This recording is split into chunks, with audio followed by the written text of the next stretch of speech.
Well, afternoon, everyone. I feel a bit daunted standing here, following Jeffrey Robinson and before possibly Michael Kirby.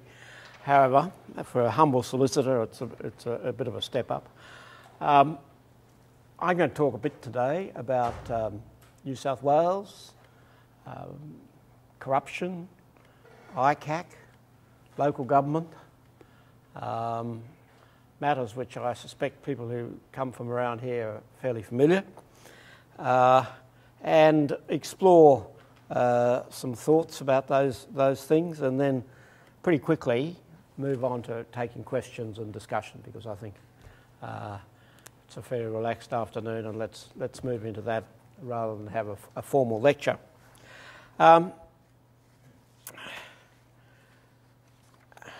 I mean, one has to say that New South Wales is a corrupt state. I suspect it always has been.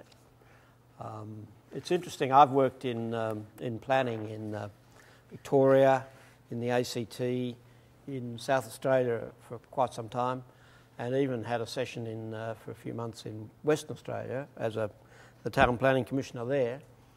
And there's no doubt that there are different bureaucratic and political cultures in the different states, and particularly the southern states. Well, I should also add Tasmania. That's an interesting place. But there are definitely different political and bureaucratic cultures. Also in the Commonwealth, where I worked for quite some time. And New South Wales, and I suspect Queensland, are at the bottom end of the scale in terms of corruption. And it's a difficult thing when there is this culture, this what the police like to call real life. You know, they say, oh well, most people of course don't understand real life, what really happens. And it's a bit like a thing I learned early on as a solicitor. You sit there and you have somebody opposite you giving their story, whatever it was, what they needed help for, and they would be describing a situation, and you'd say, I don't really understand this. You know, I know I'm dumb, but I just can't comprehend. And then eventually, after about an hour and a half, you say, oh, of course, those two people were married. Oh, right, okay. You know, the fact, and suddenly this thing that you feel there's something wrong, that you don't really quite understand, suddenly it makes sense. And in another context, I call it like peeling the onion. You know, the onion looks like this, then you take another skin, and then there's another, and then there's another layer, and then there's another layer. Of course, by this time you're weeping. And you eventually get to, right. That's what the police call real life. It's that, what's really happening.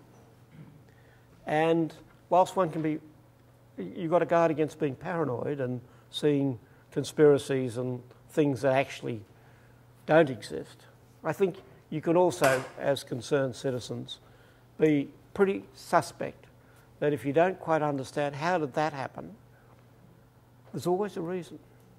There is always a reason. You just have to work at understanding what it is. And some understanding of real life and some appreciation that somewhere down there is real life going on, and you really need as citizens to try and understand it. I think that's a really important thing to do if you're struggling to, as I'm sure we all are, improve the quality of civic life in this state and in this community. I remember my first sort of glimpse into real life. I was a young solicitor, very naive, and the firm I was with did a lot of insurance work, professional indemnity insurance work, and we insured this firm of solicitors who'd lent some in their money lending business. I don't know why they were money lenders, but you know, they were money lenders first and solicitors second, I think. They lent some money on some home units to a Kevin John Anderson. And and he refused to pay it back. And what's more, he sued them for negligence, which brought us in, you see. And anyway, I got a bit anxious about this person, and so I got, in those days we used to use private detectives to, chase up people and catch people in flagrante and so on. And I said, can you find out who this person is? Because he seems a bit strange. Well, back came this arrest record where this person had been arrested 70 times, including murder, attempted murder, assault with a deadly weapon, assault, robbery. Somehow he never really gone to jail, nor hardly ever, when he went to court, did anyone turn up to give any evidence. And or the prosecutor forgot to turn up, or the judge said there wasn't enough evidence. He had an absolutely charmed life. Well, stupidly, I said to his solicitor one day, we were having a conversation about trying to settle this thing, and I said, do you realise who you're acting for? I may say that this solicitor was one of leading criminal lawyers. I should have known better. So I showed him this arrest record. Of course, you're not supposed to have an arrest record. That's supposed to be secret, confidential, only the convicted stuff, you see. Next thing, the phone rings. It's Chief Superintendent so-and-so. I understand you have been bribing police officers.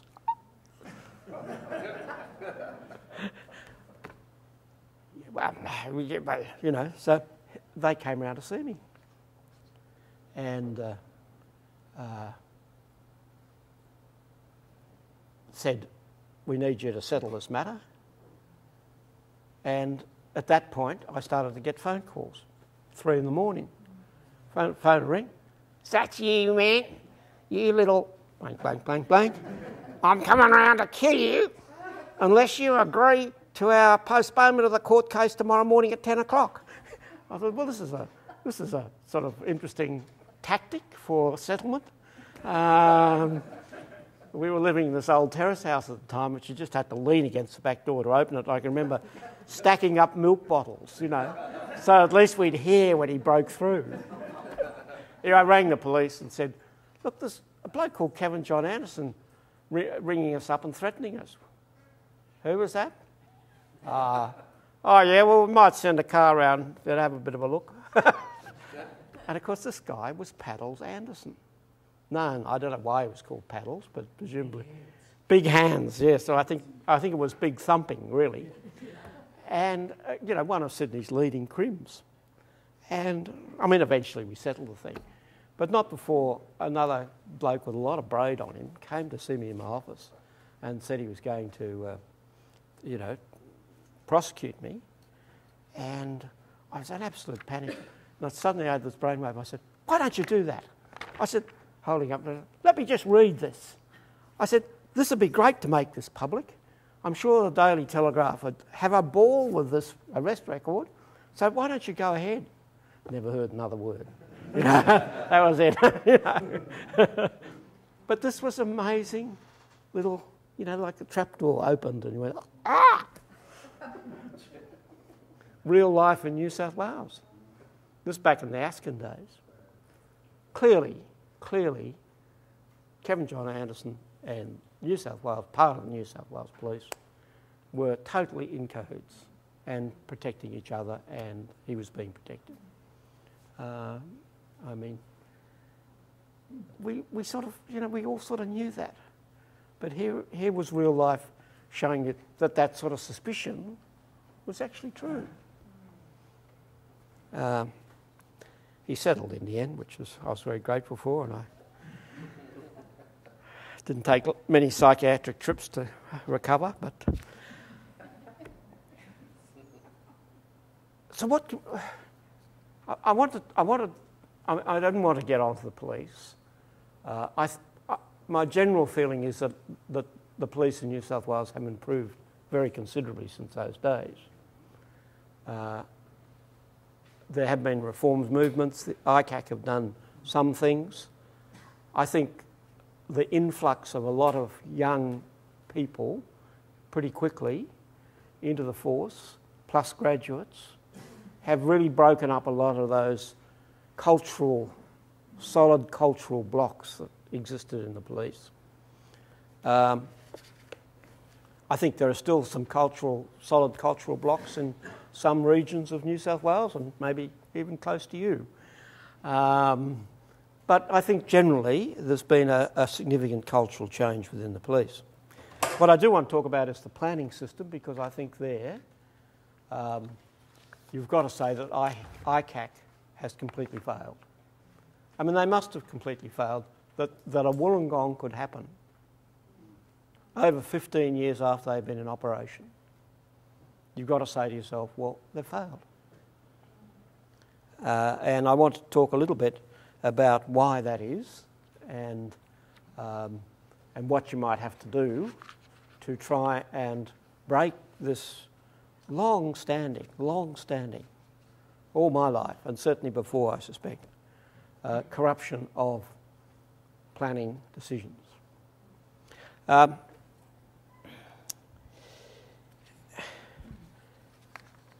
It's interesting, you know, on that, another little insight into real life was years ago I was asked to do a job for the Waverley Council.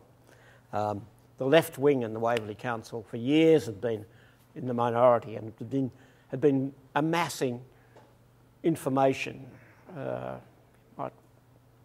bit like some of the people here have been doing, amassing information about various planning cases and decisions and so on. And eventually they got the numbers in the council, and so the mayor, the left-wing mayor, rang me up and said, right, no. Would I come in and do a management review? Well, this was how to get rid of the town planner review. And he was approaching 60 and had been there for many years. And it was rumoured, he ran a tariff system essentially. A tariff system is essentially where you pay someone to get what you're entitled to.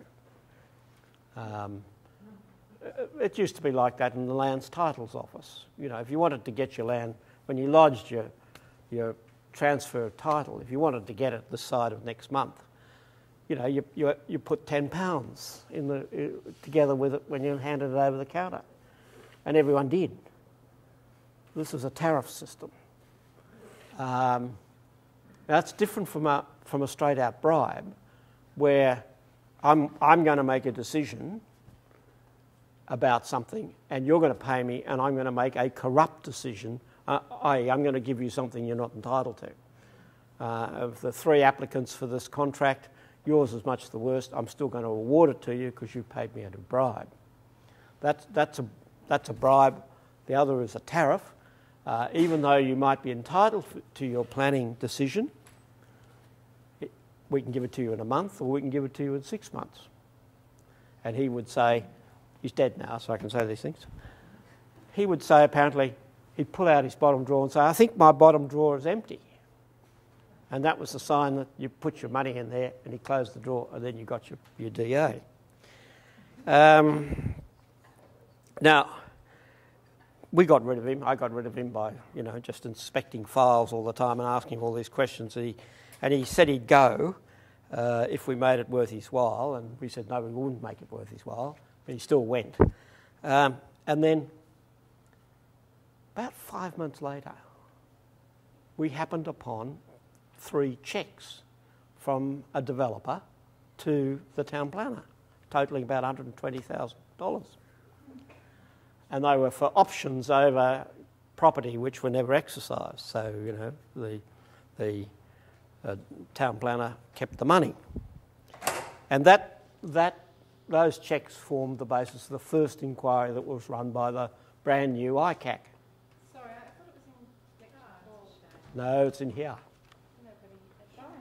Come in. Yeah, sorry.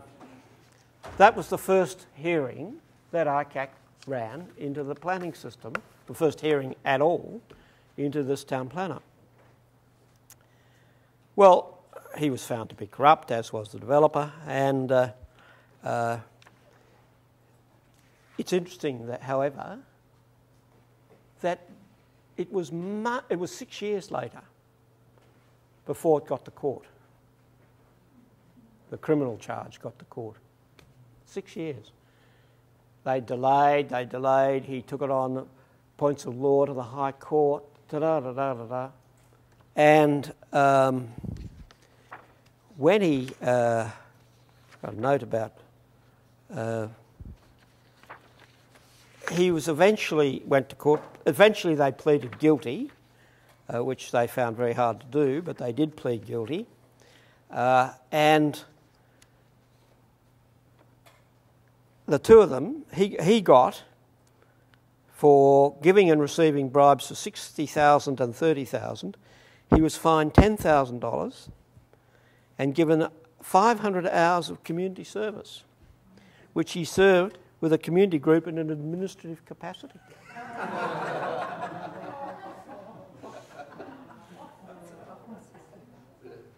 Who say we don't look after he must have done so many favours to so many people in town over his 20-year service, and that's how we look after them. That's how we look after them. The mayor was absolutely white with rage, so we sued him for the bribe, his good behaviour money, which was worth about 120 grand, plus various other things which he wouldn't have got had he been dismissed dishonourably, plus interest, at quite a high rate of interest, and she would not take a penny less. Not a penny. She got finally $780,000 out of him, plus an apology to the people of Waverley. And so, but that took another 4 years. That took another 4 years. So there's another little glimpse of real life. Now, what is wrong with the planning system? Well, there are two areas where corruption comes into the system. One is in the exercise of discretion, and the other is, and this is a great area for the tariff, is where a public officer has to sign a certificate, like a certificate that the work has been completed satisfactorily, or the subdivision is complete. Now, of course, the reason why that's a highly significant point is that that's usually where the cash flow is the greatest, where all the money's been put into the development, and what you're wanting to do is get title so that you can sell, so you can get the money back. And it's at that point, of course, that a public official is in a great position to stuff you around. So if he's asking for X, you're certainly going to give it to them, because the alternative is to have to go on appeal 2-3 months, cash flow hemorrhaging away. It's worth virtually whatever's asked. So that's a sort of easy one you can put on one side, and that happens, in the best of worlds in many places. But it's the exercise of discretion about how many development rights do you have on your block of land that is the key, and the source of corruption in New South Wales and anywhere else in the system, but it has been the source of corruption. Essentially, it boils down to getting more from the system than the vendor thought you'd be able to. So I buy the block of land or put an option on it, assuming 2 times development. I need to exercise my influence over the system to get 6 times the development, right? And that is the secret of good development. That is good development in New South Wales. Many people, many developers, and I've acted for many of them, see the planning system as providing certainty for vendors and flexibility for purchasers. And of course, recently, with Part 3A, We have seen that system in spades.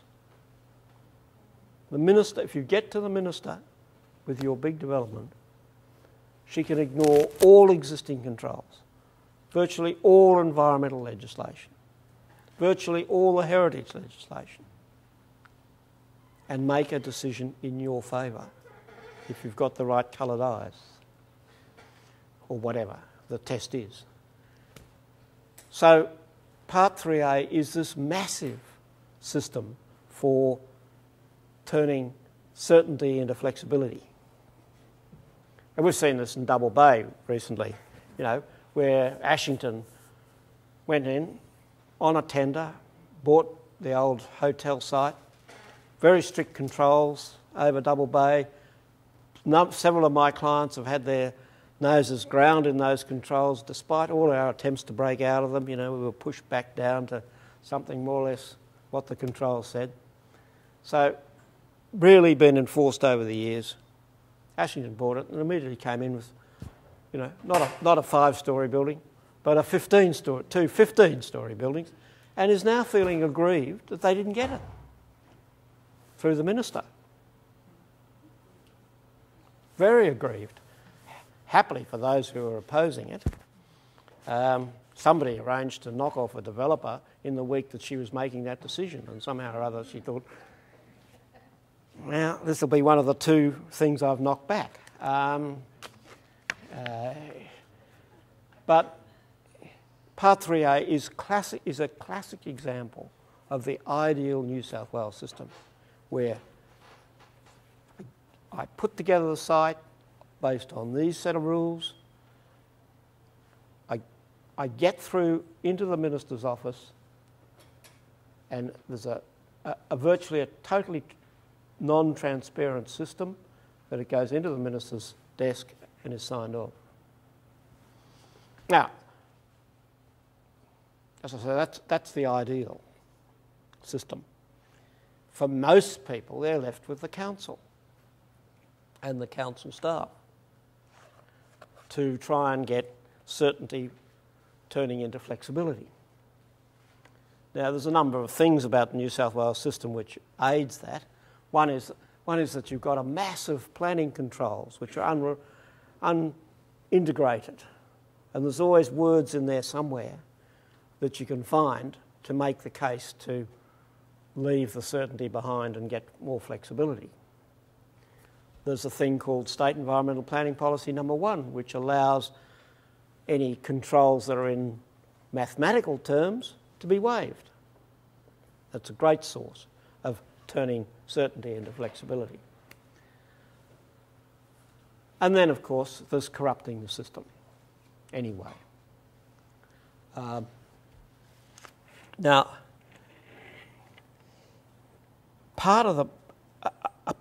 a major part of the problem, I think, is that when councils meet to do development consent matters, that is, they're considering an application, and it's usually one that's got some issues about it, like asking for flexibility. When they meet, they are meeting as a parliament. We wrote the Local Government Act, and the rules of debate are parliamentary rules of debate. And when you go to council and, you know, they say, yes, Mr. Mayor, do you want to say something about this on behalf of an objector? Yes, Mr. Mayor.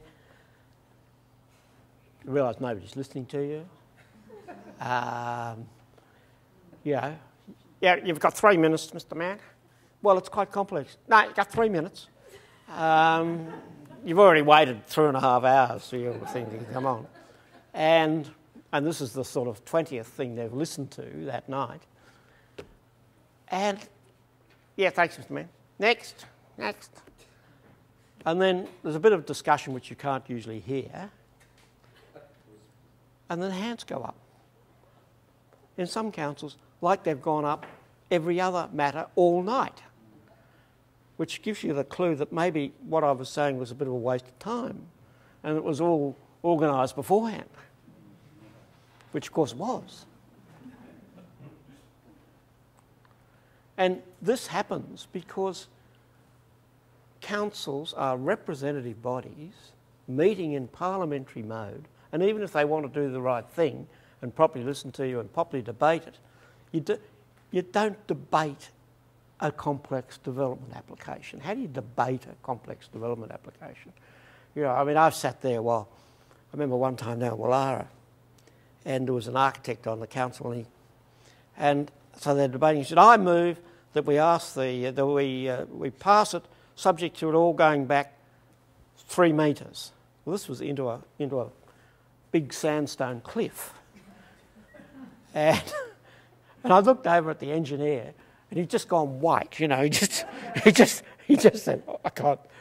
But that was that. You know, it is no place. That mode of decision making is no place for that sort of decision. The other thing is that, you know, you do stand up and you make your points, but there's absolutely no obligation on anyone here listening to you to respond, to say, well, Mr. Mount said X, and we don't agree with that for the following reasons. There are no reasons given. So what we've got, of course, with a council meeting is a complete failure of what lawyers call due process. Now, what is due process? Due process is where you've got a dispute and you have a hearing to deal with it. The hearing should be by independent body, people who have not been involved with the matter before and certainly have no relationships to any of the parties. You should be properly heard. You should know what it is you've got to come along and talk about. In other words, what the information about the matter is. You should ideally be able to ask questions of other people because, you know, often in councils, you know, somebody will stand up and say, "Oh, well, he beats his wife, so he shouldn't get the DA anyway." And, you know, you want to be able to say, well, actually, he doesn't beat his wife, you know, she was just making noise for other reason. And you want, most importantly, reasons for decision. Was I properly listened to? Did they take on board what I wanted to say? And did they think about what I wanted to say and decide that, no, they didn't agree with it? Or they did agree with it? Now, if you have those things, due process is given. And at least people feel, in a dispute, that they've been properly dealt with. Well, at least they listened to me and responded. And they were not fixed up beforehand, because they're independent. So years of sitting in council meetings, representing people and going, I can't believe that we keep doing this, made me think, well, what can we do? So I set up this thing, which I think you've got one down here now, Independent Hearing and Assessment Panel, which didn't take power away from the council in the end, but it instituted a proper hearing process by people selected from a panel. I know Sutherland works very well, I was on that for a while. There are 16 people on the panel. On any one night there are 4 of us conducting the hearing. Nobody knows which 4 it's going to be. So that you can't be rung up or lobbied or any of those things. You make the decision on the night. You might fiddle with the wording of it for the next 24 hours. So nobody can sort of really chase you up afterwards and lean on you. And you've got to give reasons, and then it goes to council. And by and large, most councils follow their IHAP recommendations, or at least give pretty clear reasons why not. So I've been pushing IHAPs for years, and I've been pushing ICAC to recommend IHAPs because it seemed to me a simple structural change which would first of all expose any corrupt staff, because they could never be sure when the matter that they were dealing with wouldn't finish up in front of an IHAP hearing, and the sort of sleight of hands that you get when you've got a corrupt council staff where, you know, they say, oh, well, on balance we think X, and they're really, you know, paid to think X. That sort of report in an IHAP can be much more exposed. Secondly, it allows everyone to be properly heard, and it allows people to raise issues of that sort of concern. And thirdly, it gets councillors out of this impossible situation where they're representatives sitting in a parliamentary situation trying to make judicial decisions. It's no wonder they fail. And anyway, I was amazed that that despite my writing lots of letters and submissions to the commissioners, and sort of knowing them and being able to talk directly to them, ICAC just would not make the sorts of structural changes, or recommend or require the government to make the sort of structural changes which I certainly believed, and others did too, needed to be made. Instead, what we've had is this years of position papers and so on, which have really been run a bit like sort of, I don't want to be rude, but a bunch of social workers. Where ICAC officers would say, oh, look, unless local government supports what we want to do, we don't want to require them to have to do anything. We want to bring them along. The length of the codes of conduct have gone exponential. Pages and pages of codes of conduct. Requirements that everyone sits up and goes to lectures about codes of conduct, that sit in front of computers and read them and tick a box and say, yes, I've read them. I mean, it's 12 pages of how not to be a crook. Why can't you say it in a page? And it's fascinating, isn't it? I think in Wollongong, but councillors were asked, did you read the Code of Conduct? Oh, yeah, I think we had something on it, I do remember somebody, waved it in front of me. And yet great store is put on these sort of superfluous things about please don't be a crook.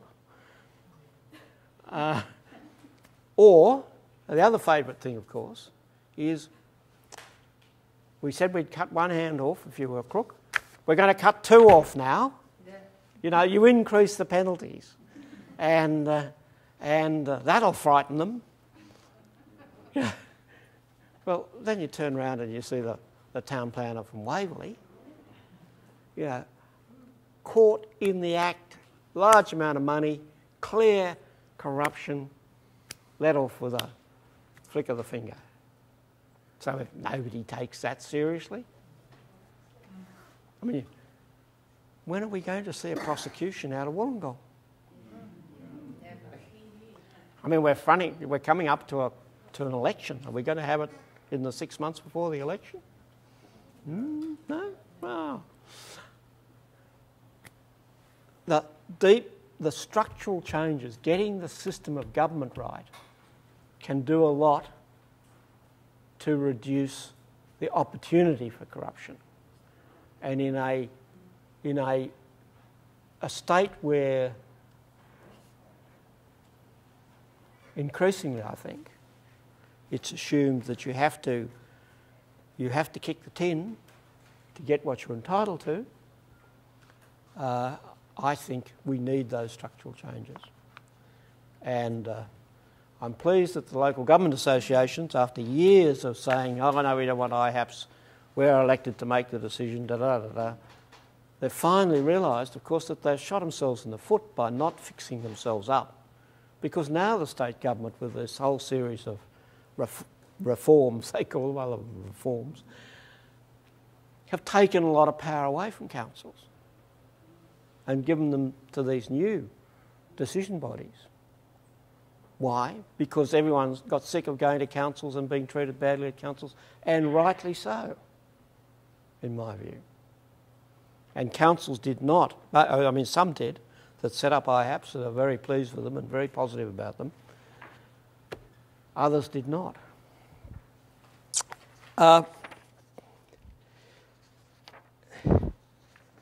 Let's just spend a little moment, and then I'll stop, talking about these reforms that the ministers brought, that Frank Sardor brought in, really. Some of them were a bit underway beforehand. We've got this whole bunch of new decision bodies. Very hard to work about. It's taken me months and months of reading the legislation and the websites and looking at reports and things to try and work out how they work or don't work. We have, well, first of all, of course, we've got the Minister for Planning making decisions under Part 3A. Now, that process is one where you lodge your application, if you're the applicant. It's then advertised, fine. People make submissions. Then the submissions are put together by the department and given to the applicant. The applicant then goes through all the submissions or the summary of the submissions and says, agreed, we'll alter bright red to ordinary red,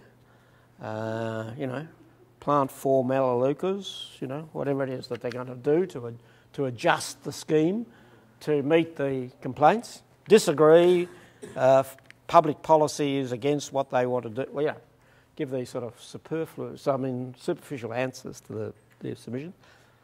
That then goes back to the department, and the department then writes their assessment report, very often using what the applicants said about the submissions as the basis for their assessment report. The assessment report then goes to the minister. It's not published. I mean, at least when you go to a council meeting, a few days before the council meeting, you get to read the assessment report and you get to say something about it. Not when it goes to the minister. It just goes straight to the minister. The minister then makes his decision now, and it's published along with the assessment report after the event.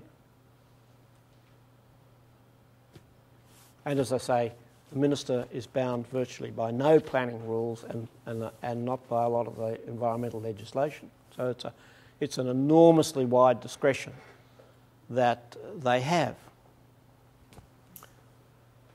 But that is not a transparent, proper process, in my view. And it is very open to being corrupted, and I believe it is being corrupted. I believe that the government is running a tariff system for Part 3A. The advice that one gets, and as I say, until recently I've acted with developers, the advice one gets is, first of all, you need to employ a facilitator. Secondly, you have to make a party donation if you want the system to work. Now, some big developers, like Lend-Lease, for example, won't do that and have made a practice not to do that, and they're sort of allowed off. But small people are told, no, that's the way it works. You must always have a facilitator. And that usually means an ex-politician. And it's a big industry. It's a big industry, as we've seen recently with Richo. Another little glimpse of real life, eh? Wasn't it? Whoops. Put the lid on that quickly. Retainer plus big success fee, and the success fees are big. Because the decisions are worth millions. You get a hunk of rural land zone residential when the vendor had no idea that it was that close to town, which is usually not. That's big bickies. And if you're a facilitator, you're entitled to a big success fee. Unfortunately, one has to say, unfortunately, that system is creeping around Australia generally. And South Australia, where, as I say, I was head of planning there for 5 years in the Dunson government. I had no impression of any corruption touching me anyway, or my staff. May well have happened, but I was not aware of it. There are now one or two ex-federal politicians making a lot of money facilitating development in that state. And you're beginning to see the sorts of powers shift to the minister and people being appointed to positions where they can be be certain to be doing the right thing. Pity. But that's the sort of Sydney disease creeping down there. I don't know the situation in Victoria so well. Although, as I say, I worked there for a minister for planning back in the early 80s, and there was no, well, I won't say there was no suggestion. No, there was. But we got rid of that lot. When he was there, there was no business going on. We've then got the Planning Assessment Commission. Now, this is a copy of something that I set up in South Australia, actually, where it's called the Development Assessment Commission.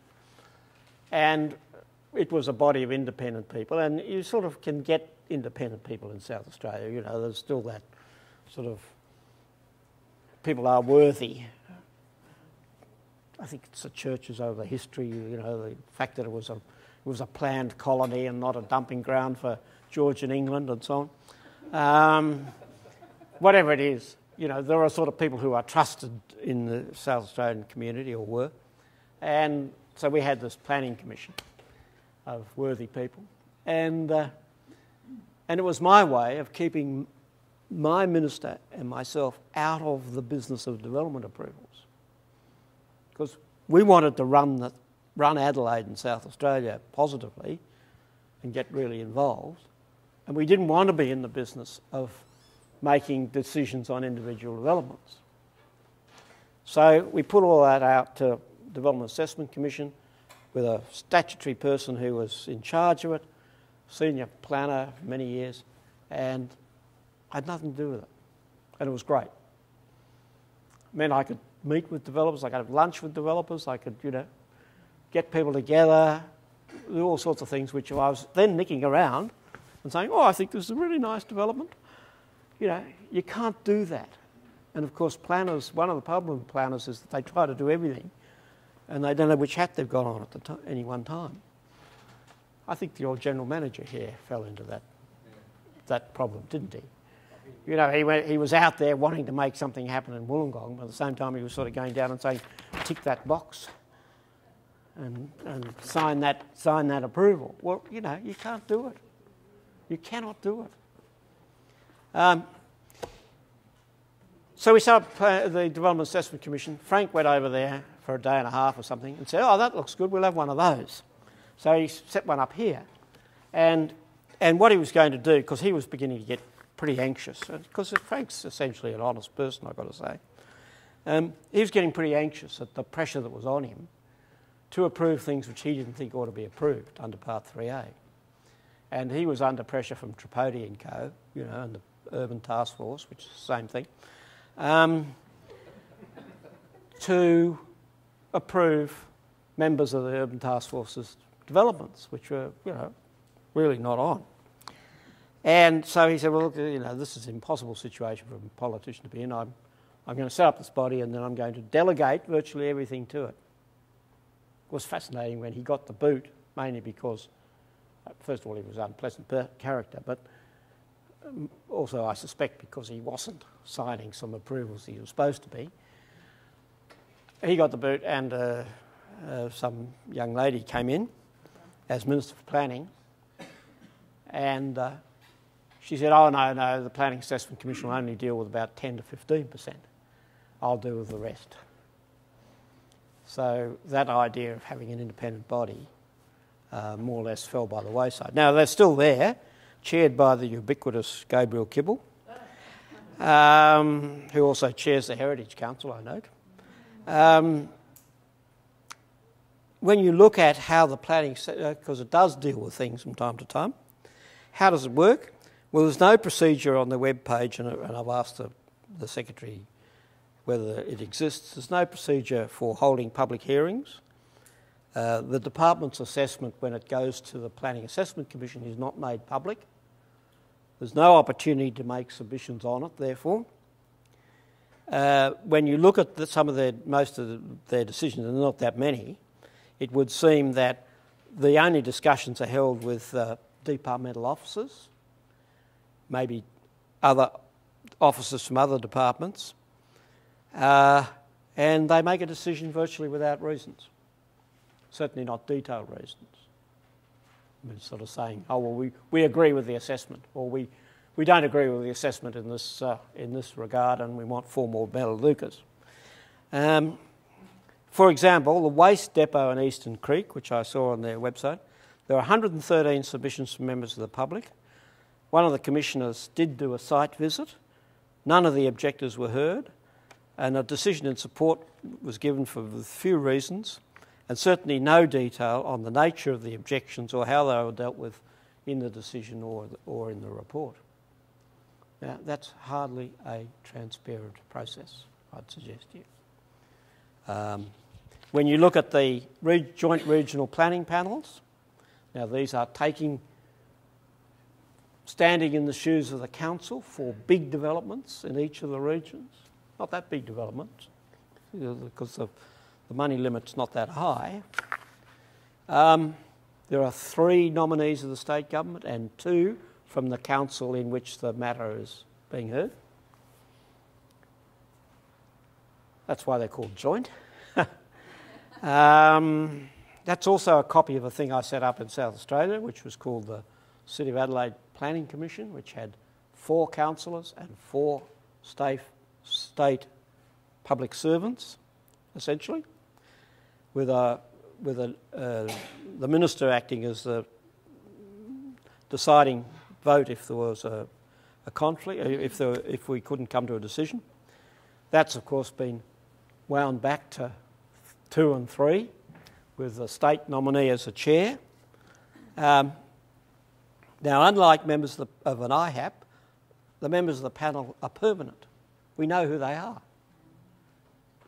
So if you go up to the North Coast, where the hottest decisions are going to be taken by far, Byron and Lismore and Coffs and those sort of places where there's very great development pressure and where councils like Byron have been knocking them back over the years. The chair, I think, is the ex-general manager of Tweedshire Council, which was sacked. A local American town planner, female, it's interesting, the chair is actually, I got that wrong, the chair is an ex-National Party member from the Central West.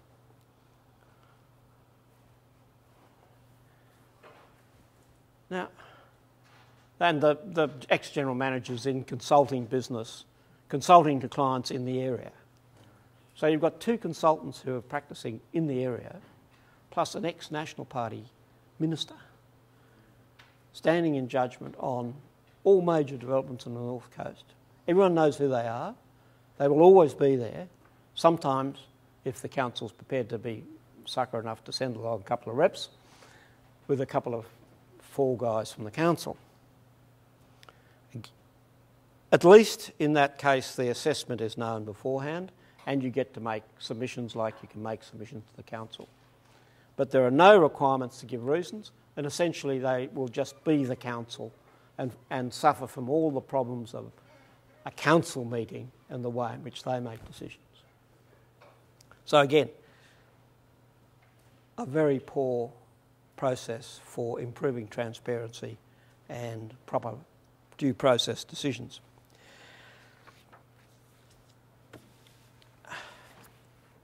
There are solutions. I don't think ICAC has pursued the right ones. I think it's important that we all sit down and try and put together what those solutions are, and if there is a change of government, see if at least in the first 6 months we can't get something done about them.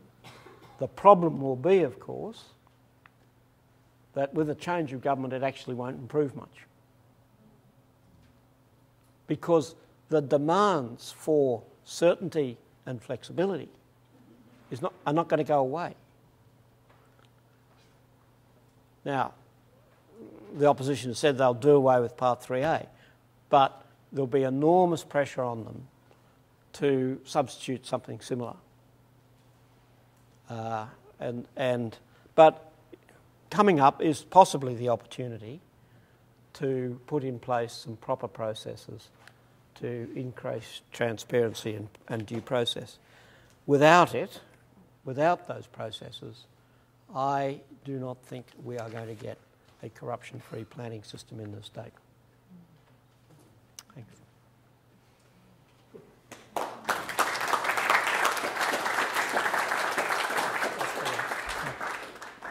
We'll take questions now. We're 2:30, so we've got a lot of opportunity for questions. As with previous Q&A sessions, I'd like to encourage the access centres, the other campuses to speak first, and then we can contract a little bit towards what not. So I'll let John handle this. We don't have the same crowd as we have on Monday in numbers, so fire away. Anything. You can ask me anything. Take your time. Hi John, it's David Campus here. Hi. A student and there's a question. Hello John, thank you very much for the last hour. I would like to ask, what's your take on what's happening with Barangaroo, new development, given that the land lease apparently has been made the tenderer, I'm not sure the appropriate terms, given that their concept was non-compliant with the concept put forward, and that non-compliant in two regards, the hotels going to exceed the limits by 30 metres, and in the plan, the concept didn't allow for the development to actually extend into the harbour. Would you give me your take on that whole thing?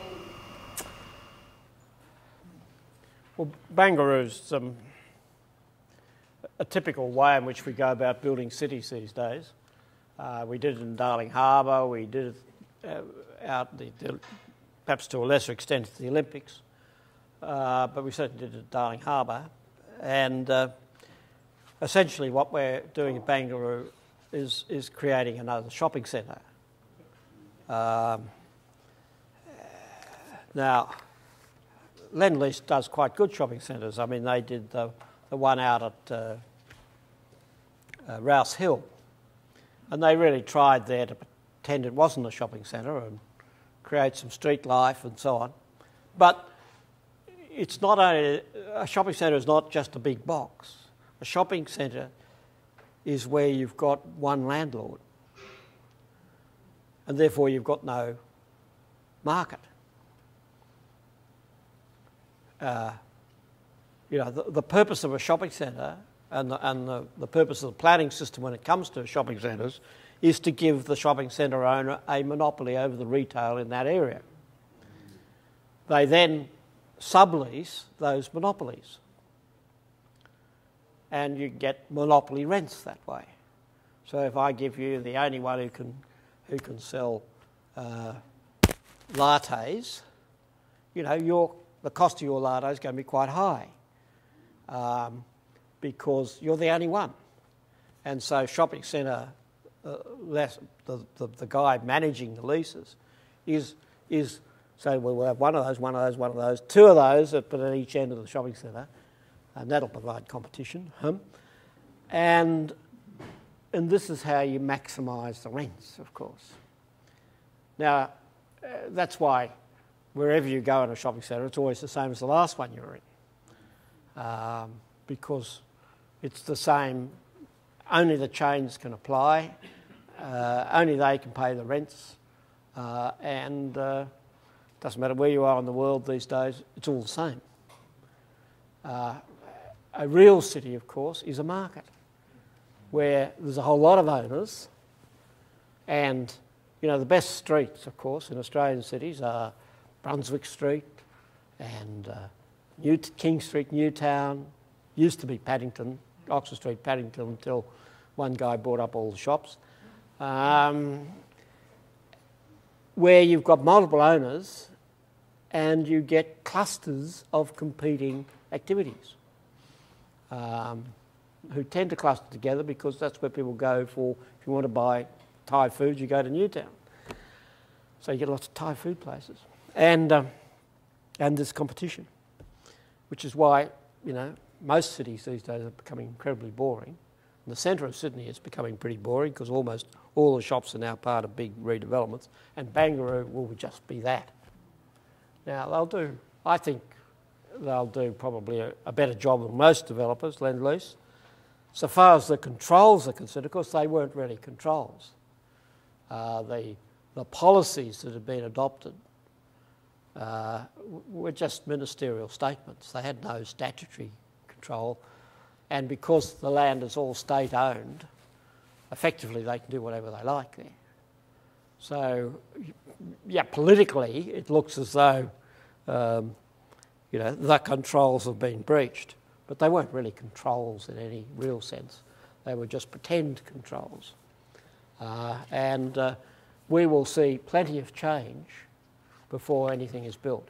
I can assure you of that. I share, I think it was Elizabeth Farrelly's thing this morning, saying that the public areas will merely be forecourts for the shopping centre, as is Darling Harbour.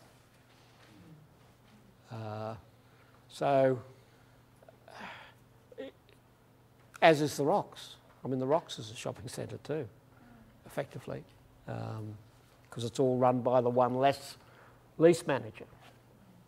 And you just don't get mess and urban quality under those terms. And that's the tragedy of Banger. That's the tragedy of Canberra too. Canberra is a collection of shopping centres and surface car parks. So I probably didn't answer your question about the corruption of the process. I don't think it's a corrupt process in a freehold situation. I think it's not a good process from the point of view of we had a competition and we selected a winner, and then we had another competition, then we had something else.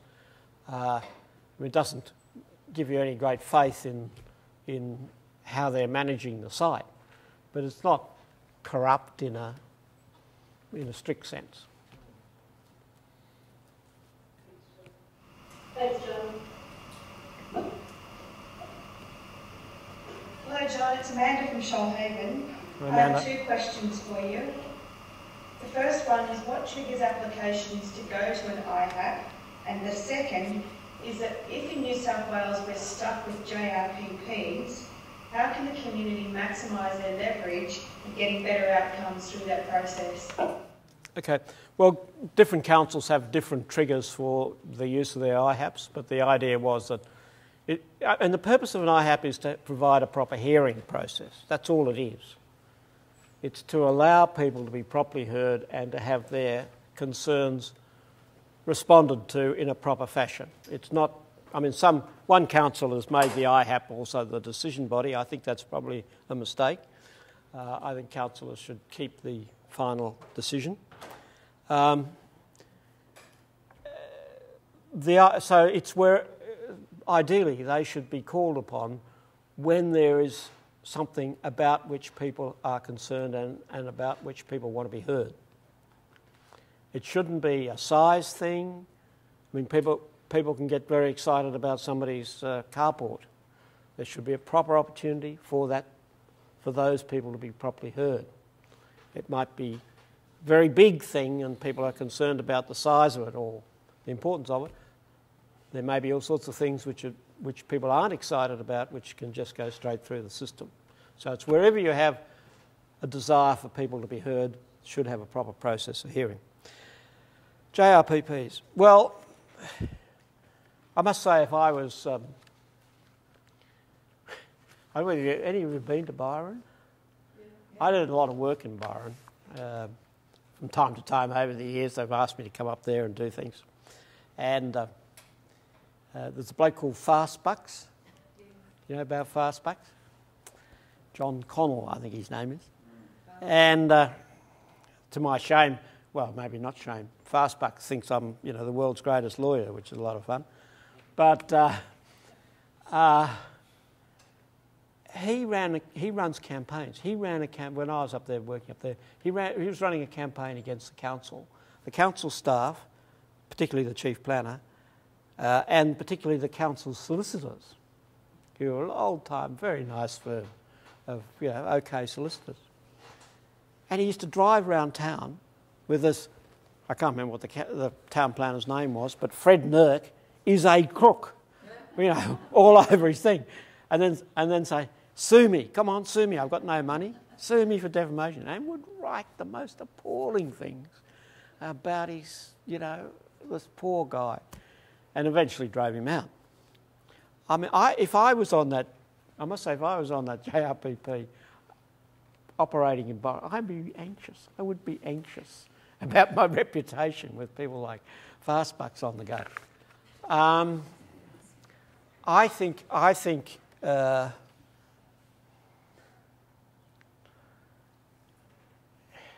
you can't ignore them, and some councils are ignoring them and refusing to go along, send people along, because they know they're in a lose situation. I mean, what does the council representatives do? Do they follow the council's line? Do they say, "No, I'm Bill Bloggs, and I've got my own view on this development," which is maybe contrary to what the council thinks is the majority? It's an impossible situation for them to be in. And so far as members of the public are concerned, it's the same thing. You go along, participate, and you think, well, it's a set-up deal. Am I really going to be listened to? I think you've got to go along. I think you've got to prepare really good cases. I think you've got to give lots of publicity about the panel, about who's on it, and be very aware of any possible conflict of interest that they might have.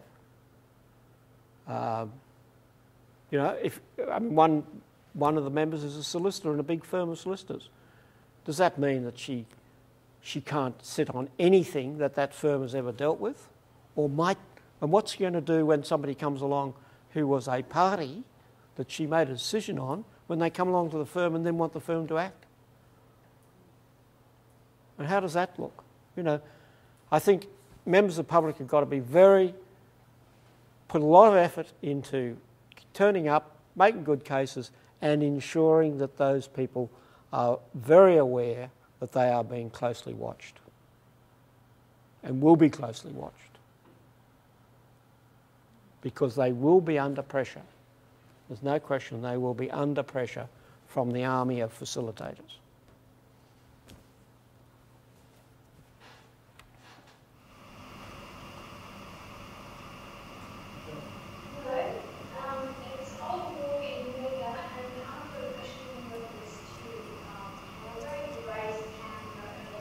Yes. And what's your take on the planning development process in reference to, I think it's the Asia review, given that the community has publicly expressed dismay that this type of review is allowed to be. Look, I'm a bit out of touch with Canberra these days, I'm afraid. I did work for the planning body of Canberra in an earlier life. And also for the Minister for the planning body of Canberra. And also I helped write the planning legislation. The original draft of the planning legislation has been heavily modified since then. So I'm not up au fait with that development, I'm afraid. I can't comment. There's no doubt that... I mean, I don't agree with the plan for Canberra. I think the plan for Canberra is essentially a traffic engineer's plan.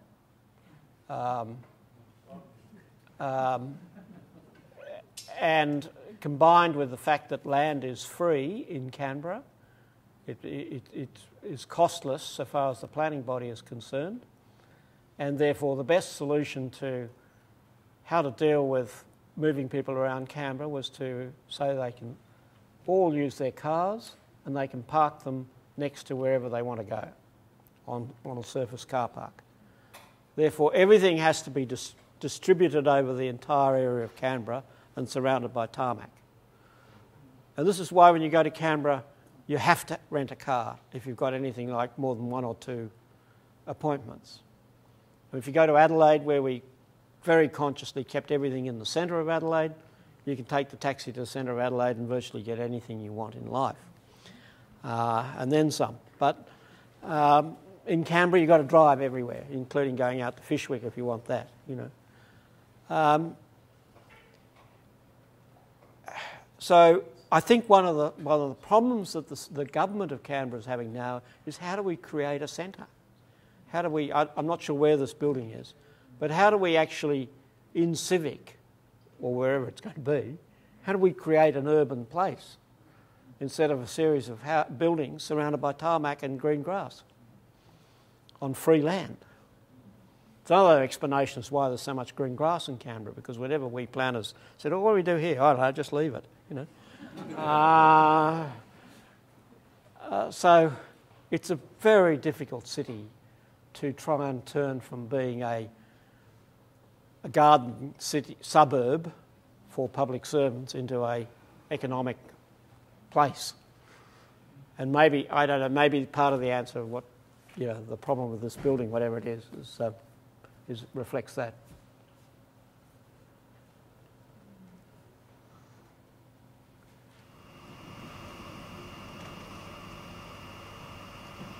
Yeah, great. I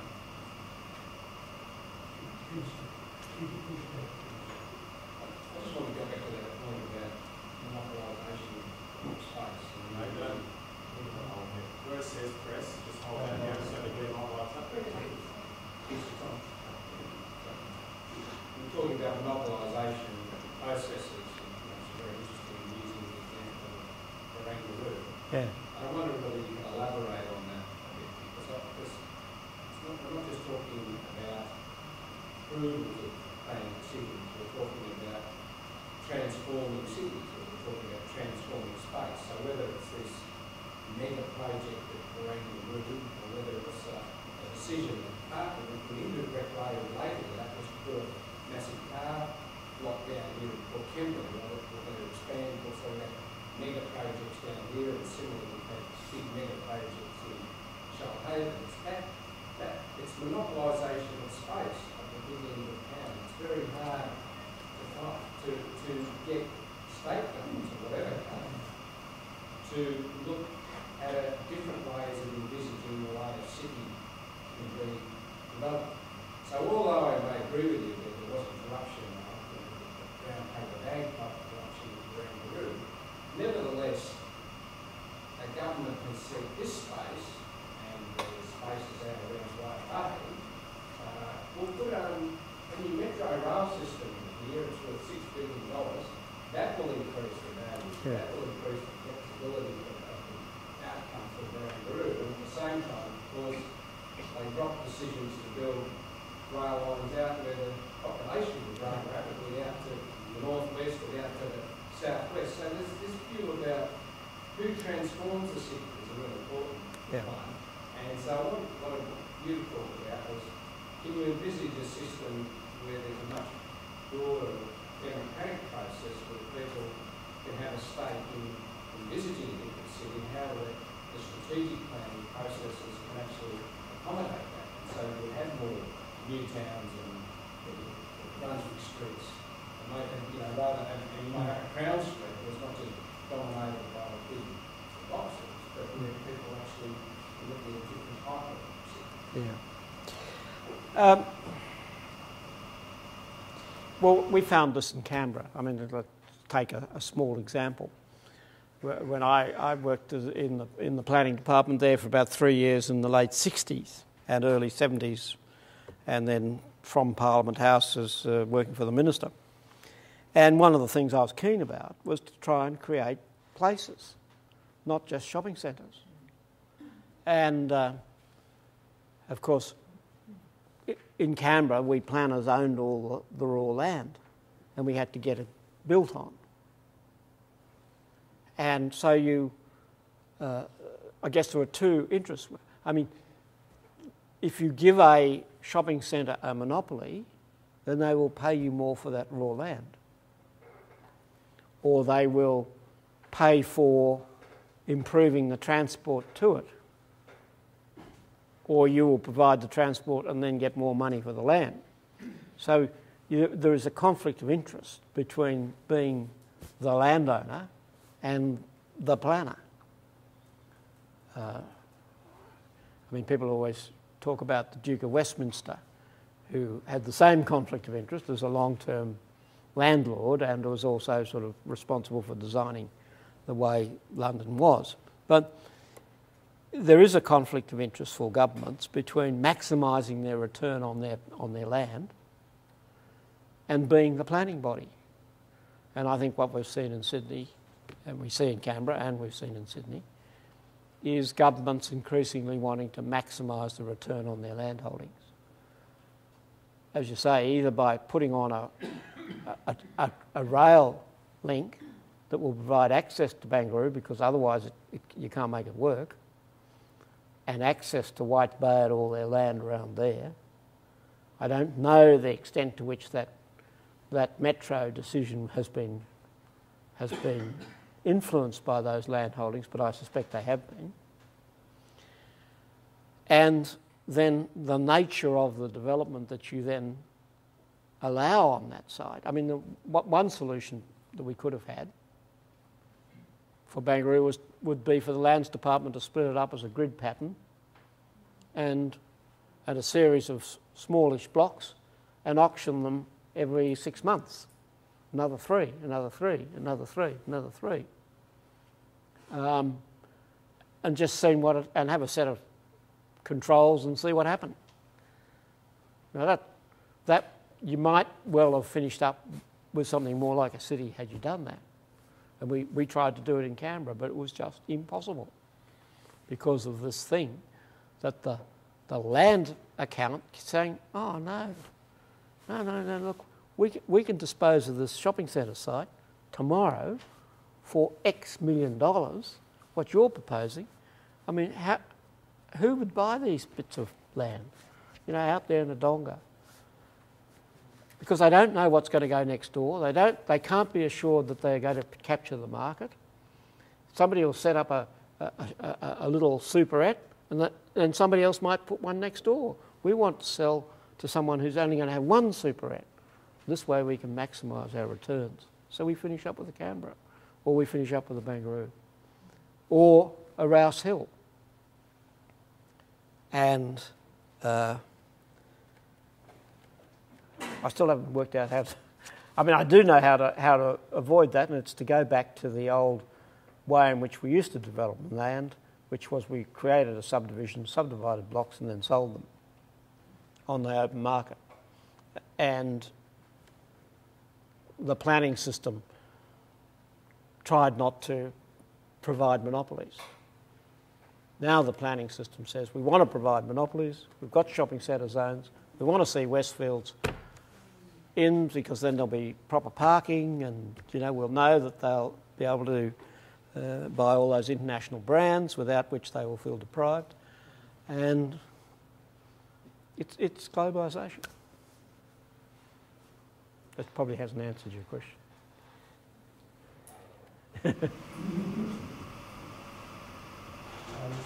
John, why do you think ICAC's failed? In what ways has it failed? And what could we do to replace ICAC?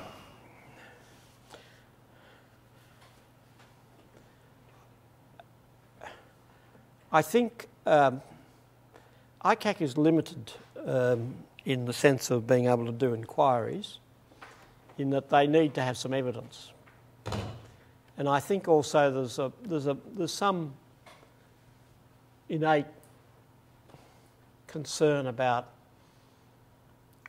tapping the phones of politicians and covert action on politicians unless there's a fairly strong case. I mean, let's face it. I had a mate who's Minister for Planning under Rann.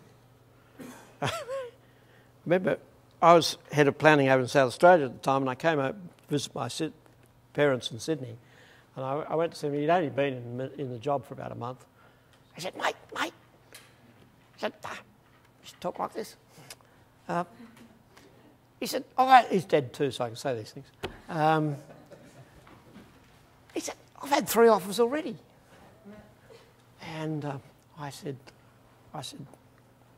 whatever his name was, as a working class Jewish boy, everyone will assume you're on the take. Oh, yeah, do you reckon? I said, yeah. He said, yeah, well, they're certainly offering. I said, well, this is how my minister dealt with it. Somebody tried to make a donation somebody who was getting a mining lease, tried to make a donation to his daughter's basketball team. That's South Australia for you. He stood up in Parliament and denounced him. So I said, next time you get an offer, Paul, stand up and... Oh, no. I didn't mean to say that. You can say that. Next time you get an offer, Paul, stand up in Parliament, drop it in Parliament, and that'll be the last offer you ever get. Yeah. Oh, yeah. Yeah, that's a really good idea. Yeah. I can say he died very rich at a young age. And I knew him, when I knew him, he had no money at all. So it was alleged that, to get an interview cost you 12 grand. I mean, it's got a long history. I think it's a bit too careful about who they go for. That they tend to go for the easier targets, staff down the way, without sufficiently looking at why the hell have we got systems like this that allow this to go on. And in my own view, I think we had 2 commissioners who were useless, who weren't interested in structural reform, systemic reform, that just was interested in the sort of social work view of peripheral icing on the cake stuff. I was disappointed in the last commissioner, who I know quite well, in that I don't think he was either understood or was sufficiently interested in those matters, and again, relied on these sort of codes of conduct type systemic stuff instead of the sort of fundamental stuff I think, talking about. And I don't know this new one. He's got a very good reputation as a lawyer.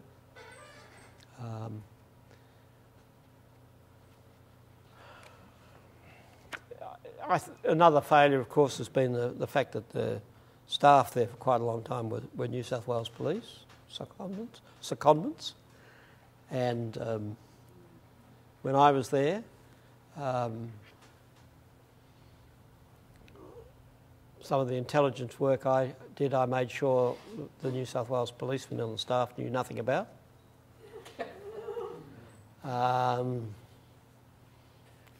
Well, simply because, again, you're asking people who have got to go back into a system, to stand in judgment of that system or to know things about that system when they really belong there. And it's a big ask of anyone, let alone somebody who'd been acculturated into that organisation. So I think that was a big fault. My question sort of related to, in my opinion, that ICAC is asking the wrong question, and what I wanted you to comment on is the fact that my understanding of what the right wing of the AFP in New South Wales are on about is the fact that the planning system is mostly designed to say no, when if you want to create jobs and economic development, you should say yes to everything. Yeah. And the question I'm asking is that if you're asking about bags of cash, then apparently bags of cash are very rare, but influence, which is not illegal, is pervasive. And maybe the answer is some sort of legislation related to influence rather than corruption. Yeah. Well, you're quite right, it is influence, although there's bags of cash on those who are given to those who are creating the influence. It's one step removed. I'm not even sure that sometimes there's not bags of cash, right in, but I suspect less so now than it used to be.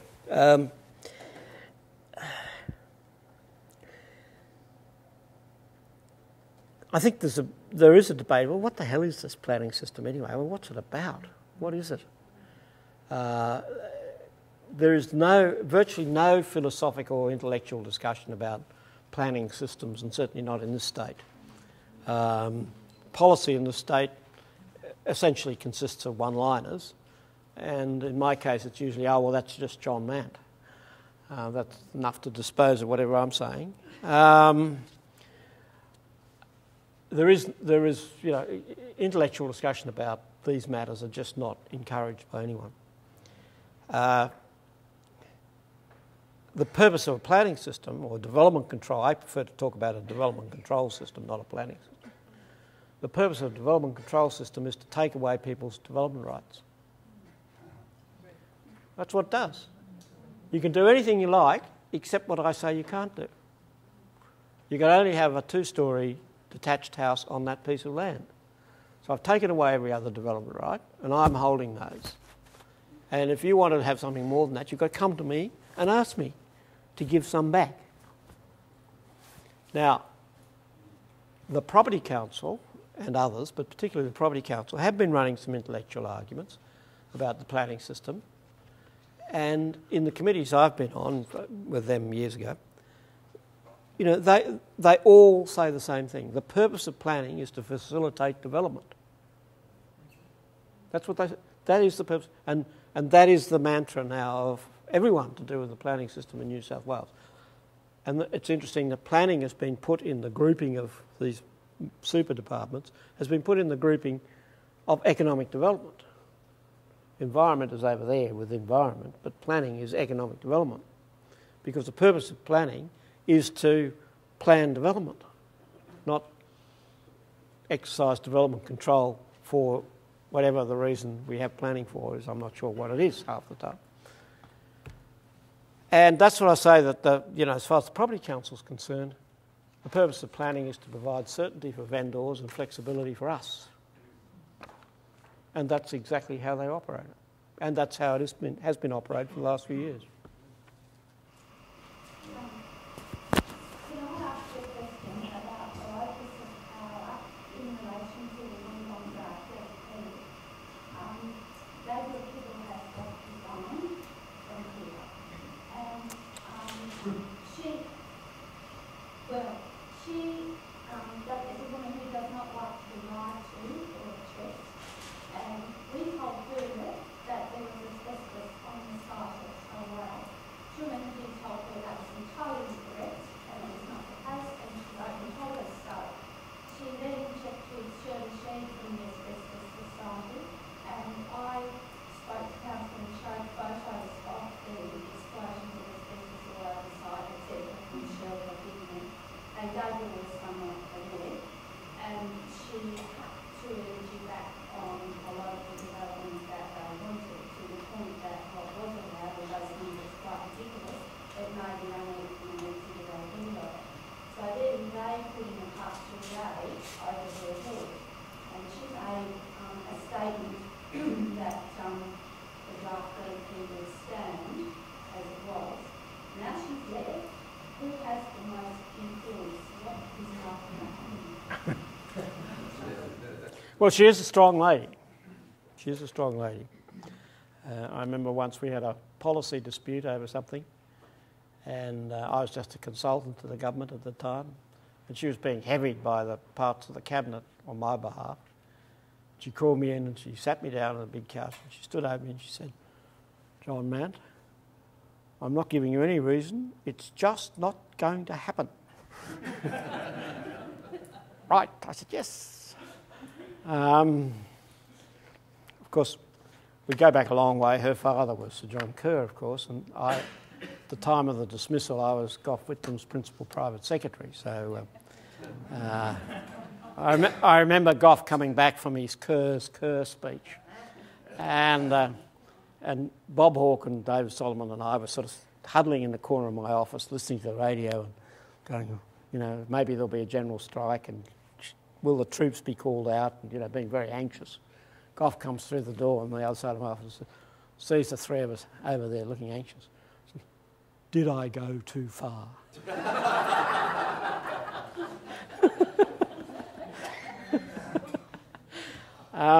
Yeah, sorry. So we go back a long way.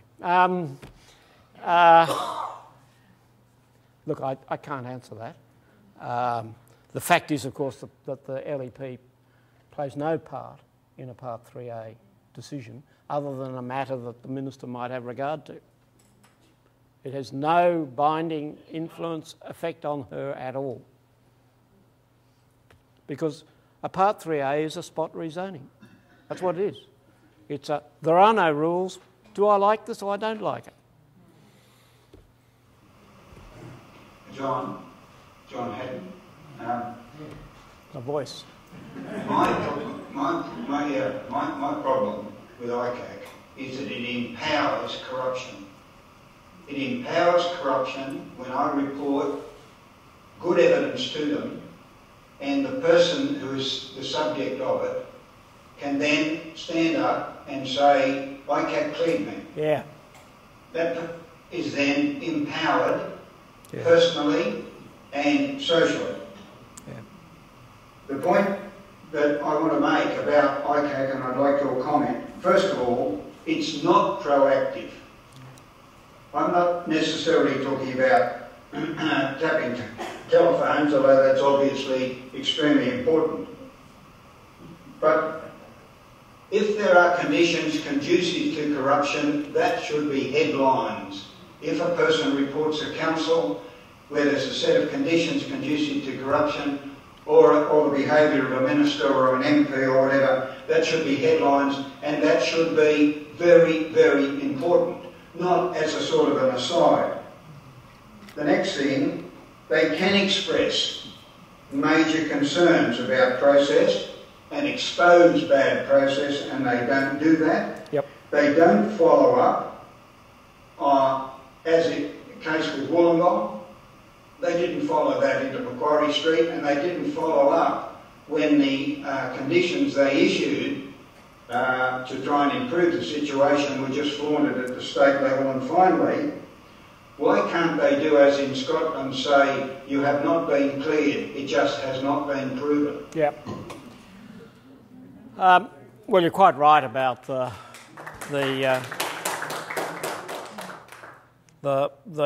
decision not to proceed to further investigation, which is really what it's not even not proven. It's just for one of a range of reasons we're not proceeding to investigate that allegation, or complaint as it's called. I mean, those reasons might be that this is the 5th or the 25th complaint against this council, and we've got this covert operation going on to maybe tackle them in 12 months' time when we've got enough money to run another hearing. And yet, as you say, when the person gets the information, we're not investigating this, they say, I've been cleared.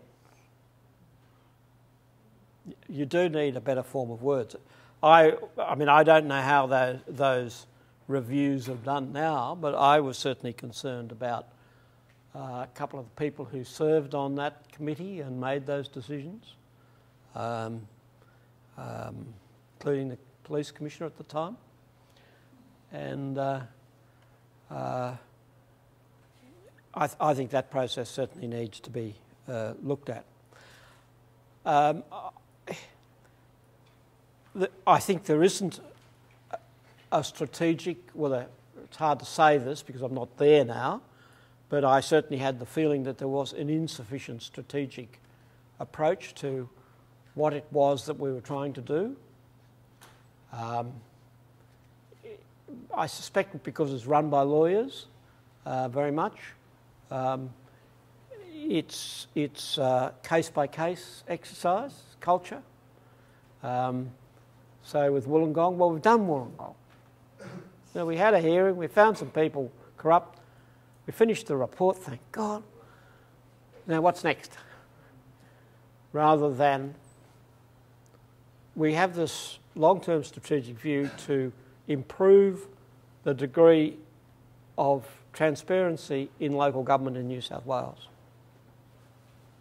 How is this organisation going to pursue that?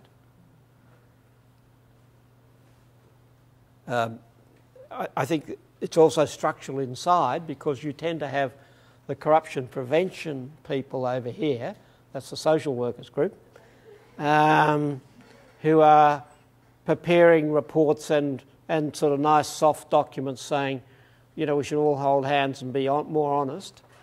And then you've got the investigators here and the lawyers here running cases from the information that they get from the investigators, or who have perhaps, possibly, done their work because of a complaint or a series of complaints. Certainly when I was there, because I was there under very unfortunate circumstances. I was asked to sit in the chair for a week, and it lasted 9 months. And it was a time of great uncertainty for all of us. And so, of course, you couldn't actually plan to do anything because it was always next week. Certainly when I was there, we set about doing some strategic work and some strategic targeting, which paid off very well indeed with the Police Royal Commission and King's Cross. But I got the feeling that that didn't often happen. And so I think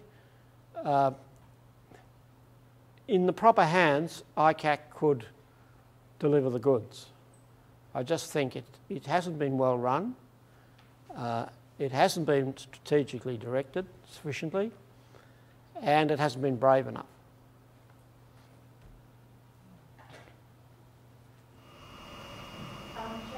John, this to me is interesting in terms of overall long-term view, and it seems like we're talking about statutory regulations need to be changed, the law needs to be changed, so that you can have legislation against influencing, dishonesty, and fraud, transparency, and so forth. Therefore, we need to pick them out and get some decent people in, so ensuring good citizens that are apolitical, but honest and true, studied citizens. Yeah. So, cut to the chase, how do we do that? Well, of course, the problem when you run for politics, you become a politician.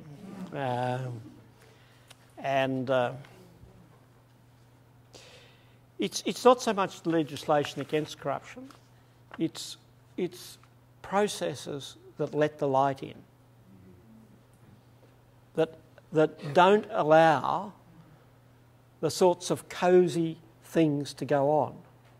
Now, I mean, we saw that with the head of the Department of Planning, didn't we, on television? You know, seeing people that Richo would have recommended, or the other facilitators would have got in. I mean, I've had clients, and you say, oh, I can't get a bloody answer out of the department. What? I haven't paid all this money not to bloody get service out of the department. I'll ring the secretary. So next day you got a phone call from the department, yeah, come in and I'll give you the answer. I mean, that's how it works. It's not, I'm not necessarily getting anything I'm not entitled to, but I can get access to the system if I've got the access card. Now that's, but you saw an example with Sam, who's an honest guy, caught in the spotlight like a bloody rabbit, because being a nice guy, he just saw everyone, but in a totally ad hoc fashion. Now, if he'd been on the take, you know, it'd look really bad. As it is, he's not, but it still looks bad because the process is not right. He should not be seeing people in that sort of way. If he wants to talk to the parties, he ought to have an open hearing, preferably with not him. You know, that's why I got rid of it all in South Australia. I said, no, go and be heard by that lot over there. Don't expect me to deal with your matter. And he's wearing too many hats. You know, he's just got hundreds of hats on and saying, trust me.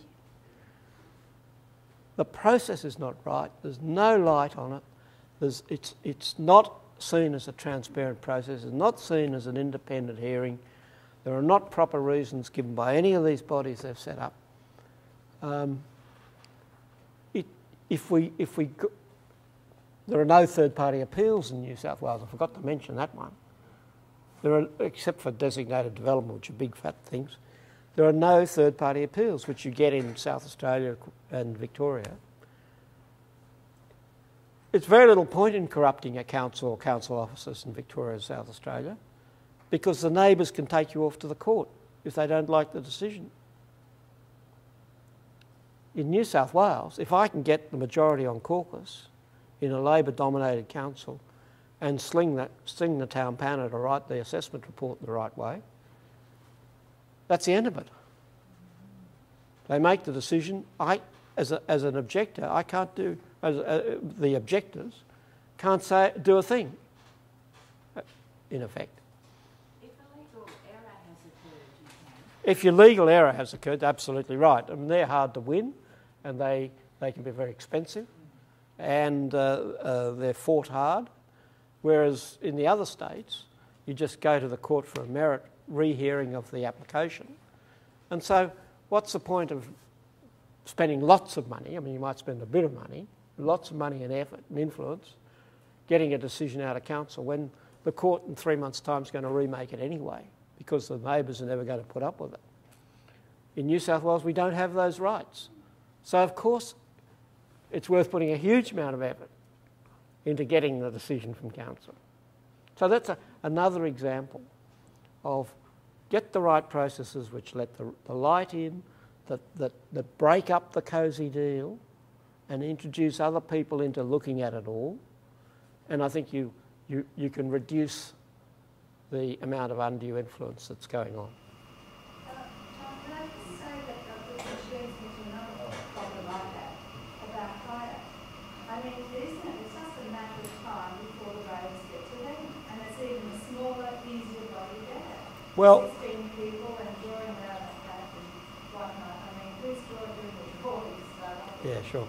And it just displacing the context rather than viewing it.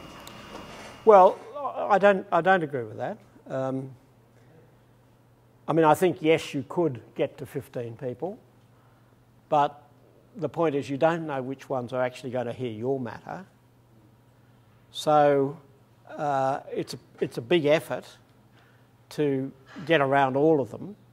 And also, I mean, certainly in Sutherland, you're not allowed to work in the area. You don't even live in the area except for the community reps. So everyone travels to Sutherland, so you're not part of the southern milieu. So they've got to find you in, Baulkham Hills or wherever you come from. So and as I say, until they walk in the door, they don't know who's going to be sitting listening to the matter. And certainly in Sutherland, that's very strict. Nobody knows. So, yes, you're right. I mean, ultimately, the thing could be corrupted, but I think the rules are such that it's more difficult, very much more difficult than corrupting the joint planning people, because they're three people who are only ever going to be those three. So you certainly know who's going to be hearing your matter, and because they're also in business in the area, most of them, there's lots of opportunities for, I'll give you a nice job after this is over. John Allen from Media here. Yeah. Some years ago we had the Costigan Commission. Yeah. And it seemed to members of the public that the closer, the more work he did, the closer he was getting to uncovering the rotten core of the whole thing. Yep. And by some strange chance, he was then told to stop his work. And it seemed to a lot of people that ICAC was the baby, if you like, of the Costigan thing, but the baby without any power. And that it was actually set up to have less power than in fact Costigan had, and in fact to have less effect than the Costigan were. Would you have any comment on that? I don't think it lacks power. I don't think it lacks the opportunity to examine things right to the top. I think it's just that culturally and organisationally it's not chosen to do so. As I say, partly because I think we had 2 commissioners who were time servers and did nothing much except hold the odd hearing because that was what they were required to do. But an active commissioner with a proper organisation underneath him could do much more. Admittedly, their budgets have not been expanded greatly, and big inquiries cost huge amounts of money. Again, I think my own view is that they use too many lawyers. Frankly, the money they spend on lawyers is huge. Can I make a very quick comment there? In Sweden, for example, people with that sort of power, like the Justice Ombudsman, is appointed by acclamation of the Parliament. That means it's got to be agreement from both sides. Yeah. That's one suggestion that could work. Secondly, that the budget of ICAC should similarly be determined by the Parliament rather than by the Executive. And thirdly, the reason why the 2 commissioners, which we will not name, ran dead is because of the controversy over Griner and Murray and the Northern Rivers, the North Coast land deals, which impinged on the parliamentarians themselves. And don't forget that when you appoint somebody, whether it's a judge or whoever it is, to such a body, they're looking forward to their next career. Well, that was certainly true of one of them because they changed the Act so he could go back to being a Supreme Court judge. And of course the first commissioner was heavily punished, really, because of what he did. He'd been promised a judgeship, but of course he's never been appointed by any party, and has done quite well as a barrister, but certainly he would have preferred to be a judge. And I think that was a very salutary lesson to anyone wanting to be an activist commissioner. We've only got about 12 minutes and I want to get through the questions. So Sandra, and we'll do the others as well, yes. So Sandra first. Thank you, Jim and John. And I just wanted to refer back to your comments about the former minister and I think we are a great legacy to Paul Ranger. I mean, he did make one great decision with the returning of coastal land, I think 30 metres of land into the coastline, thereby with public access.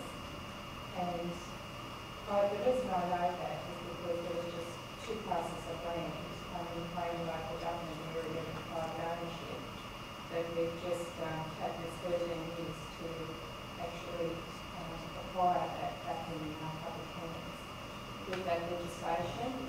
So do you feel that, is there any hope that there will be some future planning decisions that could be made by ministers in the public interest? Well, I think Paul did a lot of good things, actually. And, if I'd challenged him about it, he would have said, yeah, mate, yeah, look, I've done this and this and this, but, I've got to live. I've got an expensive wife, and, mate, you've got to live. I mean, Sydney's expensive. So, I mean, he was an odd mixture. I mean, John Patterson, who was a great public servant in my view and worked for him, and Dick Smythe also, both say he's the best minister they ever worked for. So he had a lot of, that was what made me so cross about him, that he did that to himself. I mean, I think, to give him his due, I mean, Frank Sartle did a terrific job at the City Council. He ultimately ran the first honest City Council we've ever had. And he transformed it. He transformed the budget. He transformed the planning. He did a huge amount to the public domain. And he ran. I mean, there was, in my experience, there was no covert or overt undue influences being brought to bear on decision making in the City Council during his reign. Unlike previously, where it was all put out.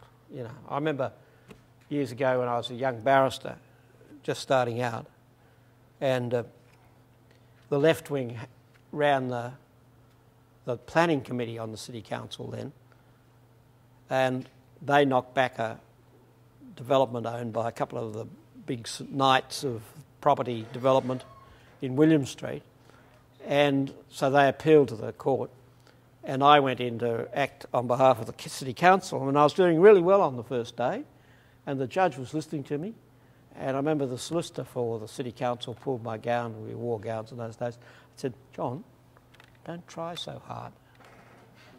"What do you mean don't try so hard?" I said, "We don't want to win this case." Obviously the right wing, which ran the council, as against the planning committee, said, "Yeah, well, we'll give in. We'll give in. The left can have their little victory, but when it goes to court, we'll just give in." So go out and employ the worst junior barrister you can find,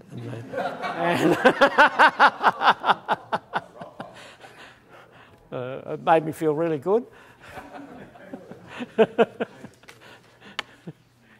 we've got some moving. Yeah, press the button. No, you press the button and keep it pressed. Yes, on No, just got to put your finger down to Down the bottom, where it says push. Yeah, just hold that down. Yeah. Go. yes, John, mine's a specific question about local government and a specific item. I'm having a poll in Swamp Standing with the local government area. It's due to a flood study that was done many years ago. It was done by the public works, who were the consultants, in other words. Yeah. What happened, there's been presently significant fraud, and the repercussions are that land has been sterilised, virtually sterilised for sure, on dodgy figures. Yeah. Out of the field modelling. I found out that the actual study was not presented to the council per se as for a resolution to adopt. I would think this may tend to put the document in legal limbo. Could I ask you to comment on that, please? Cost you 7 guineas. That's right, legal advice. As long as you take absolutely no notice of what I'm about to say to you. There's enormous problems with flood studies. Councils are and their professional indemnity insurers, which are usually themselves, are very anxious about flooding and being sued for allowing people to develop in land that might ever conceivably flood in any circumstances. I mean, I know because I've got a community organisation that's having a problem with one in Fairfield. It's the thing about a flood study, if they have a proper flood study which says it's all right for you to build, then they're never going to, they're free from liability if you do build. If they give you consent, they're free. If they don't have a flood study giving them that protection, which is what you're saying, this one might be not a proper flood study, then they're not going to give you approval because they're going to say go away and get a proper flood study that gives us protection. So at the moment they are without protection. If the Act says, well, it's got to be a proper one and this is not a proper one, either because it's fundamentally flawed or more particularly because it hasn't been formally adopted. So... my point is the fact that the council hasn't caught the body, yeah, but that just means they're not now able to give you any permission. you're not able to use it. Free. Therefore, you've got a adopted by council, by a resolution council. Therefore, is it illegal? No, it's probably not, and therefore they're not protected if they give you permission to build, and they're they're probably not allowed. They're not protected if they said, oh, because we've got this flood study, we're refusing you. But they could refuse you on the basis that there isn't a properly adopted flood study. Okay. Yes. I think you need a facilitator and a donation. I'm Graham and I'm here to help. John, we've heard that ICAC is either annulled or it's ineffective. We've heard that the government is corrupt. We've heard that if you're in change of government, they will be equally as corrupt. And there was a question asked over here as to what could be done to actually change the system. I mean, you said a few things about how it would be nice if it was more transparent and whatever. A Royal Commission, will that fix it? Is there a chance we'll get one? What would the Commission be into? Corruption of the planning system? I guess terms of reference as wide as possible. Yeah, yeah. I mean, nobody's going to allow a commission to have those terms of reference, and nobody, of course, in a political situation will want such a Royal Commission because you don't know where it's going to finish up, or what it will. You know, I mean, think of the bottom of the harbour, and you know, all sorts of commissions that have gone off into paths that nobody expected, and that one would certainly make everyone very anxious. So I don't expect there'll ever be a Royal Commission. I do think that if there is a change of government, that a strong body, an organised body of public opinion about how to get a more transparent system could have an influence in the early weeks of the new government. You know, you have a very short period of time when you have a new government when you can actually make change, because within a very short space of time, the public servants and the lobbyists, the men and women of influence, overcome the disruption of the change of government and get themselves back into the position that they were in before. So, you know, unless you've worked out beforehand what it is you want, you probably won't get it. What was that?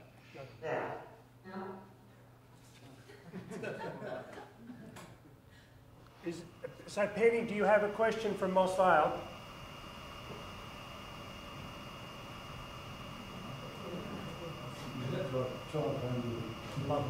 Lovely to see. Okay, if there are no other questions, we might take quickly. If the action happens to actually get an independent government makes a risk of possibility, Yeah.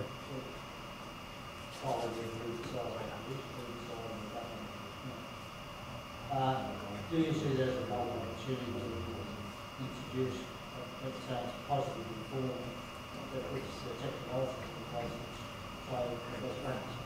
Yeah, yes, I do, very much so. I think it's the only opportunity you'll have really to get some of those things as Hatton and Co did earlier. But again, you really want to try and work that out beforehand, because they will never have more influence than at the beginning. After a while... Yes, John? Can I simply say that we'll deal with that at the end, towards the end of the course, because there are very real process matters where the electorate can be informed on what to insist on and how to go about trying to get it in place.